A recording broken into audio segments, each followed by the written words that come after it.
So I'm a little bit intimidated now because you've had beauty, now it's the beast. Hopefully I'm not going to scare you too much.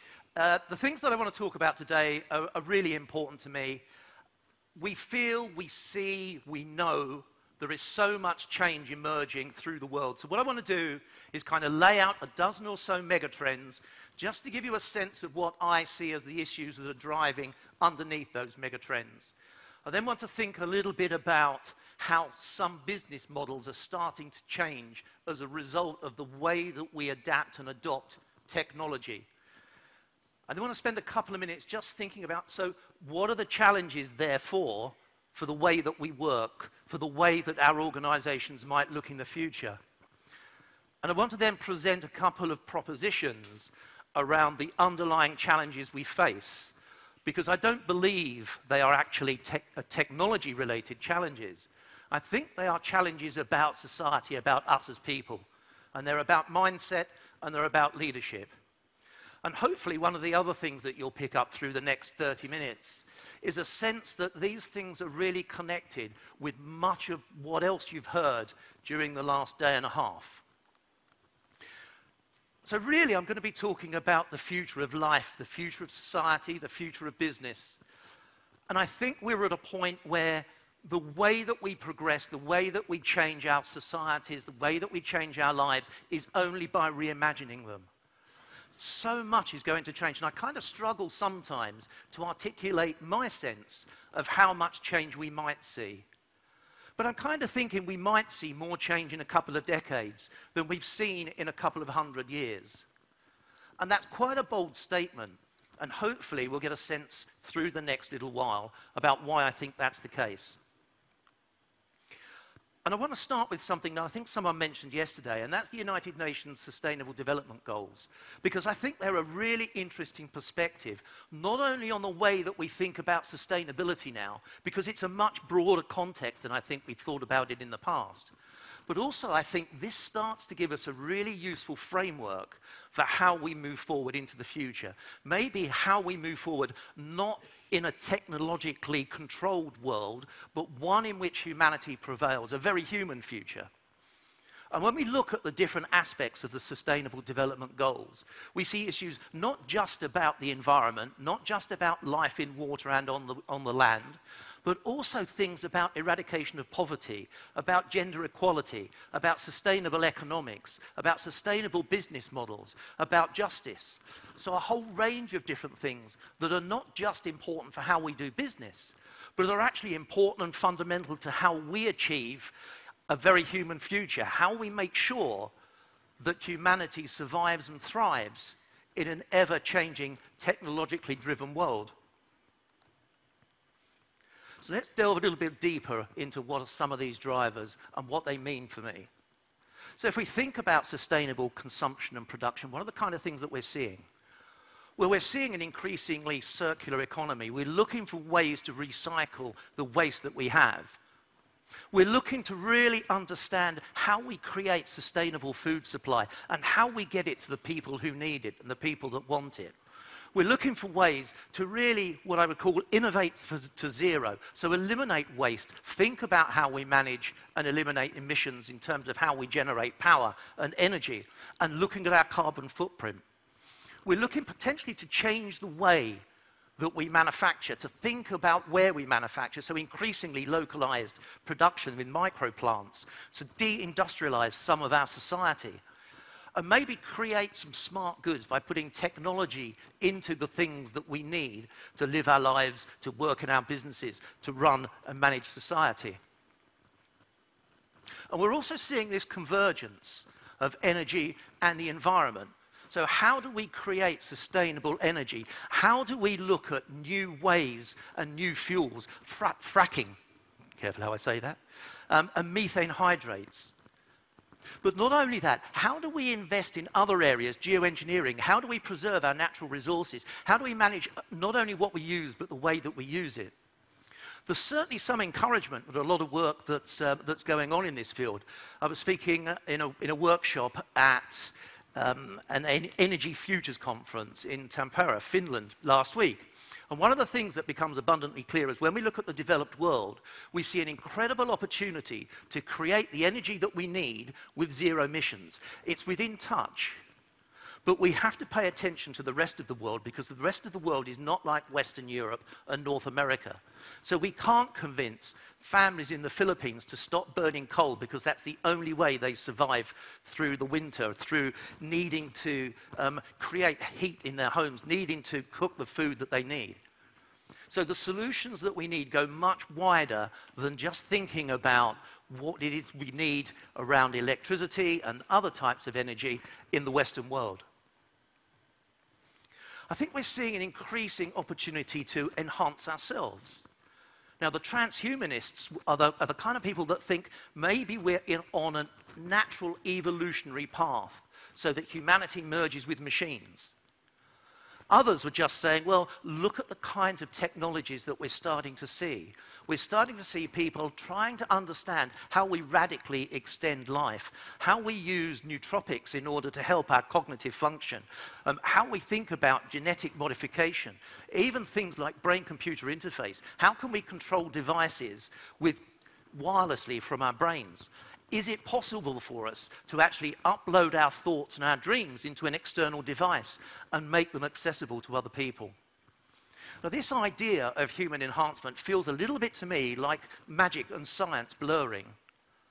But all these things are currently in labs somewhere around the world. Someone is thinking, investing time, investing money, in trying to work out if there's a way to take our thoughts out of our heads and put them into some kind of external device. I think uncertainty is an increasingly important issue. We're kind of not used to thinking about how uncertain the world has become and how increasingly uncertain it's likely to develop over the coming years. In actual fact, if you think about our institutions, if you think about our processes, if you think about our systems, they're all actually designed to give us a degree of comfort so that we can create a sense, I know where we're going next. I'm not sure that's the norm anymore. If we think about politics, if we think about business, if we think about economics, if we think about technology, we see all these issues racing away at such a rate that it's really hard to control. It's really hard to understand the uncertainty. I think that's one of the biggest challenges we face. Then we have this notion of two worlds colliding. On the one hand, we have a very analog world where we're used to building things, we're used to owning things, we're used to boats, trains, planes, owning a home, whatever it might be. It's very, very physical. Okay, we understand technology is there. We understand that technology is a tool, represents tools that we can use. But that's kind of as far as it goes. But that world is increasingly coming into conflict with a very digitized world. People in a digitized world, and we heard about millennials earlier on, really understand the difference, really understand that technology is almost certainly the future. It's almost certainly the solution. These people have grown up with social media. They understand how to use devices. They understand the value of data compared to the value of products and services on their own. So it's a very different mindset. Businesses that operate in this digitized world think very differently from those that operate in an analog world. And what about the evolving economic architecture? So what about this notion that actually we're coming into a new phase of human development? We've had 3 industrial revolutions and we're now at the cusp of a 4th. There's quite an interesting difference, I think, this time, in that if we look at the range of changes that we're seeing, not just technology, but also demography, the way society is changing, the way new business ideas are starting to come to the marketplace, then there's a real sense that there's a much more radical change than we've seen in human history before. This idea that China and India are the real dominant players coming out of the Asian area now. We don't really know what kind of power and potential they're going to export around the world. Maybe we get a sense, but maybe the dominance of the global economy is changing. There's kind of fragility almost now about globalization. So at the same time that technology allows us to communicate and do business across the world, we're also seeing certain countries around the world implementing very protectionist type policies. The idea that what we sell, and what we buy is increasingly less likely to be in a store and much more likely to be online. And we've seen a number of retail failures in the UK over the last 12 to 18 months that really speak to this issue, in that a whole bunch of different consumers are changing their habits. My mother's a really great example of this. I've always kind of handed on to her laptops or computers that I don't need. She's stopped bothering using those now. She's gone straight to her mobile phone. So my 80-year-old mother is booking her holidays, doing her shopping on her mobile phone.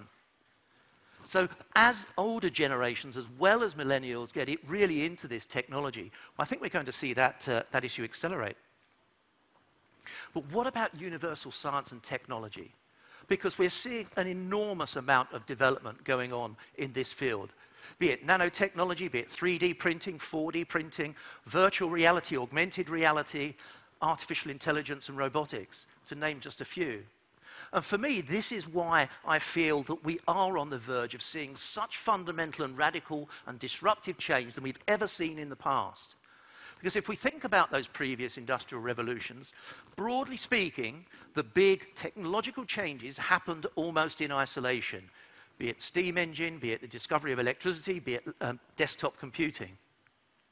But what we're seeing now is a mass of new technologies, and the real power comes from the combination. So we don't get artificially intelligent robots unless we combine robotics, new ideas around mechanics, and artificial intelligence. And most of us are sat in this room with an absolutely brilliant example, of course, as to how radically changing, life-changing, business-changing combination of technologies can be. It's the smartphone, of course. So if we think about what the smartphone has done for us over a certain period of time, imagining that tenfold and 10 times quicker, maybe that's what we're heading into now. So social and demographic shifts are also changing rapidly. The ownership of our health, the way that we access health, what's expected of us within our healthcare systems, the way that our societies are aging. How do we manage a workplace that has 5 generations actually in it? I was fascinated by Michael's presentation earlier on and the focus on millennials. What I thought was really interesting, though, was the point when he said, actually, these are quite good things to think about, whatever age your employees are. Because the reality is, unless we happen to have an organization of people under 30, we have a range of different needs that we need to meet. And maybe we have a social responsibility to meet those needs of all the different generations we might have working in our business at the same time. So our generational expectations are changing, the way we think about family is changing, and we've all seen issues about how migration is impacting the way that we live, the way that we operate our societies around the world. And as a result of that, we're also seeing new ideas about urbanisation. So there are lots of trends around, lots of ideas about how massively people are moving to urban centres. But that could be nearly 5 billion people by 2030, or nearly 3/4 of the population 20 years later. So what that's leading us to think about is, how do we create smart and eco-friendly cities? I'm not quite sure anyone really understands what we mean by smart cities, but we need to think of them as sustainable places. We need to think of them as adaptable. We need to include intelligent transport and smart technologies inside them so that we can be connected, so that we can live our lives, so that we can become an increasingly more human-focused society. So how are social systems being redesigned? One of the critical things, I think, and a number of speakers have spoken about this over the last day and a half, is education. So if we think about how all these technologies are coming together, if we think about the generational changes, if we think about the new trends in how we work, how long we work for a single employer, then we really begin to see how critically important lifelong learning is. And that's not just about learning after we've left school or university. It probably starts at kindergarten and nursery, moves through primary school, into secondary school, into college, into university. But it needs to be flexible as well. Because what we tend to do is build structures and processes that give us a degree of certainty about how the future may play out.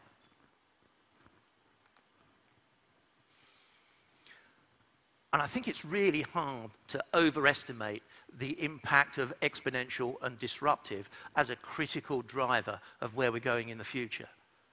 Because things are just changing so rapidly, they're changing so vastly, and they're increasingly disruptive.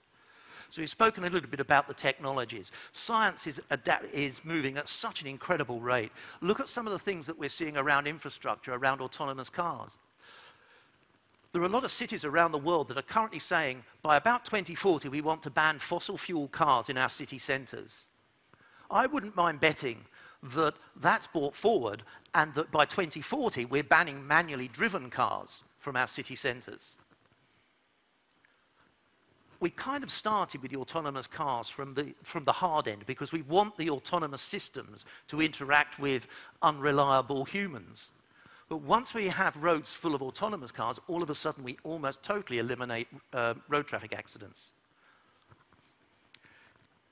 There are some really interesting models around the world, both business models. Uber and Airbnb are the two obvious examples. There's some amazing work going on in the Middle East, the United Arab Emirates, and particularly around Dubai, where they're really embracing some of these new technologies. They're introducing autonomous drone taxis. They have a minister of foresight, and they're really looking at how is it they can enhance the lives of people in Dubai, how is it they can enhance the economic potential of Dubai by embracing the future. And what about our lifestyles?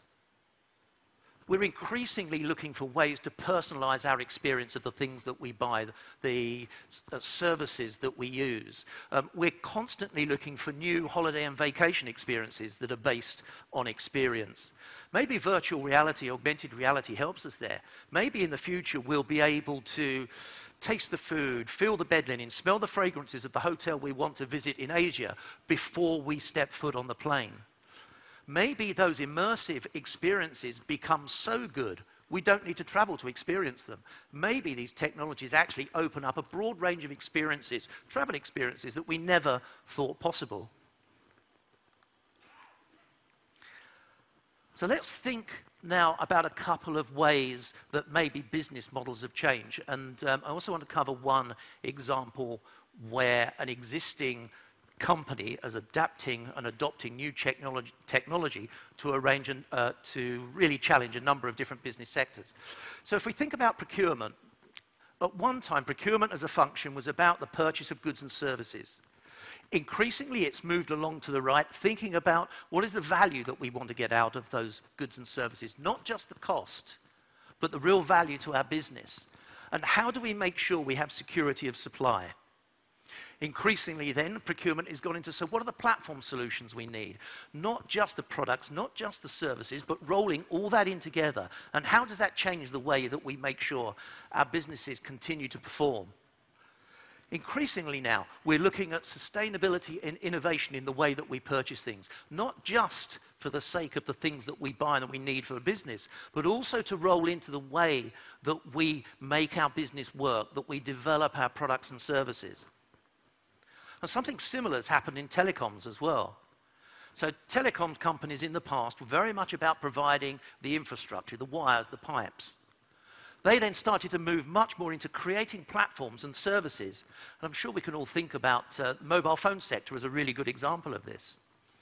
Increasingly, some of these companies are starting to get into investment and venturing as a way to try and create an environment for new innovation, for new ideas, that people can bring businesses to market that utilize their platforms. But we're also now starting to see telecoms companies going into other service areas, fintech in Russia, for example. So we're starting to see people who have been in traditional businesses for quite a long period of time trying to understand how their infrastructure and how their platforms can be used elsewhere. But this is my favorite example. So the car on the left, and those that were here yesterday would have seen my colleague mention this car. It's a Local Motors Strati. And what makes this car different is it's 3D printed. So it's an electronic car, it's 3D printed. It has about 50 components, whereas a normal car will have something like 5,000. So I've said here, local motors are challenging markets, manufacturing, supply chains, and logistics. So let's just think about that. If we make a car with 50 rather than 5,000 parts, we don't need the component supply chain that sits behind the manufacturing. The other thing about this car is you can break even in a microfactory with about 2,500 units. So you don't need to manufacture the car in a big global plant and then ship the product all around the world. So there's an impact on logistics as well. So not only is this company actually challenging the way that we make and bring cars to market, not only is it challenging the number of parts and therefore the component supply chain, it's also challenging the model of logistics that we've seen up until now, and that's just one example. Now, I spoke earlier on about this kind of combination of technologies. So on the right, that fetching little vehicle is called Ollie. Ollie is a 3D printed autonomous minibus. You get on the bus, you ask it about the weather, you ask it where it's best to go for the best meal in Riga, and the bus will have that conversation with you. So we can see how we have a fairly challenging, disruptive business model on the one hand that then starts to extend into other areas of the marketplace by embracing other technologies. I think this is fascinating. I'm going to talk just briefly about AI because AI kind of gets done to death in these kind of events. But the point I want to make about artificial intelligence here is it is changing and evolving and developing rapidly. I've been in a number of events over the last year where people have said, that AI, I'm not so sure that it's developed as far as other people say. But if you just think about the kind of applications we're seeing already, from machine learning to language translation, to financial loan analysis, stock trading, you can see the list there. Artificial intelligence permeates almost everything that we do at the moment. I guess what we don't really know just yet is where next. Because what we see at the moment are very narrow artificial intelligence applications. What happens when AI becomes much broader? What happens when it's able to think, respond like us? What happens potentially if artificial intelligence becomes emotionally aware? I've kind of touched on this idea already before, but this idea of smart cities. There's about $41 trillion of smart tech within the next 2 decades estimated to be going into creating smart, enhanced, cloud-connected cities to make sure that all the infrastructure talks to each other, to make sure that the autonomous vehicles know where they're going within the context of that connected city, to make sure that the transport infrastructure does the right thing at the right time, to make sure that we have connectivity with a global digitized world that we need to access in order to live, work, and play. But here's the thing. If we do that, will networked, automated AI, robotic devices displace more jobs than new technologies are creating? Now, there's a lot of studies that have been undertaken on this, but the interesting thing for me is opinion is split. So broadly speaking, half the people interviewed in this particular piece of research said, yep, robots and digital agents are going to displace more jobs than new technologies will create. The other half said, actually, I don't think they will, because in the past we've always seen human ingenuity prevail. Humanity, humans, will create new industries, will create new business sectors from the kind of new technologies we're seeing. However, one thing that both sides agree on is that our social system and our social structures need to change. So if we do reach a point where we take more jobs out of the economy than we create, then maybe that gives rise to massive social unrest and the obvious implications that can have. On the other hand, if we do create more jobs than automation may take out of the economy, what are the education and training systems that we need in place to make sure that we're able to bring the appropriate young people into the marketplace ready to work? And the uncertainty thing here is about the number of new jobs that are likely to be created. So there's an estimate that roughly 2/3 of primary school children will work in jobs when they leave school and university that don't exist yet. So it's kind of not a long-term issue if you think about it like that. It's a kind of a 15-year issue that basically says 2/3 of the people who have started school right now are going to be working in jobs that don't exist at the moment. What that potentially does when you bring all those technologies together, is it begins to question what our world of work might look like. So imagine a world where not only have we got normal humans in the workplace, the lights are a bit bright, but looking around, I think most of you look normal.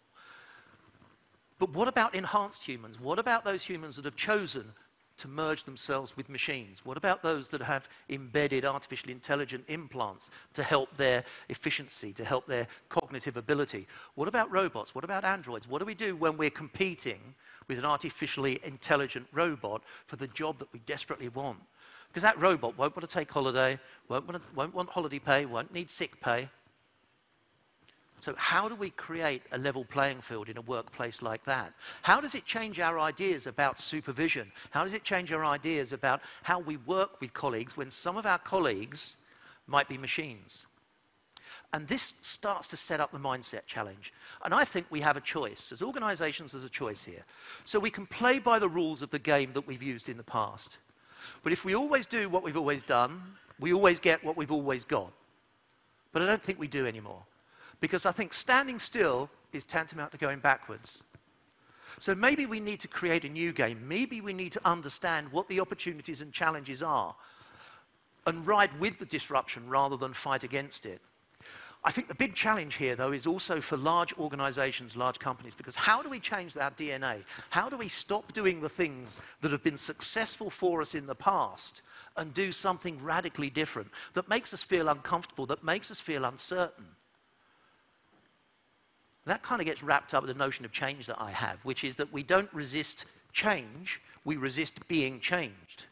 And maybe part of our uncertainty and degree of uncomfortableness about this new world is the change is happening to us. It's not something we're actually driving. And that leads me to this idea that a new style of leadership is required. I think up until now we've been really comfortable operating on the bottom left of this matrix. So we're pretty certain what the issue is. We normally have some kind of agreement about that, about the diagnosis, and we're also pretty sure how we need to handle it. So that's the realm of tame problems, if you like. That's the realm of ordinary management. But hopefully what I've laid out here is that we need to do something different. We need to find a new way of operating. We need to find a new way to imagine life, society, and business in the future. We're far from agreement about what we need to do. We're not very certain about how the future will play out. We're probably not that certain about what the issue or the problem is right now. And that's very much the realm of wicked problems. And that's where I think we start to need a new model of leadership, extraordinary leadership. And one of the ways that I would articulate that is thinking about how we work collaboratively with people inside our organizations as well as our stakeholders outside to develop new ideas, new offerings, new propositions, new products, and new services.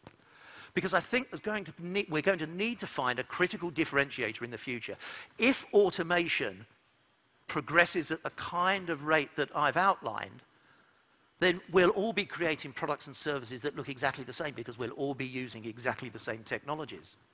So what is the part of what we do that differentiates how we do what we do, how we deliver the value that we have wrapped up in our products and services to our clients and customers?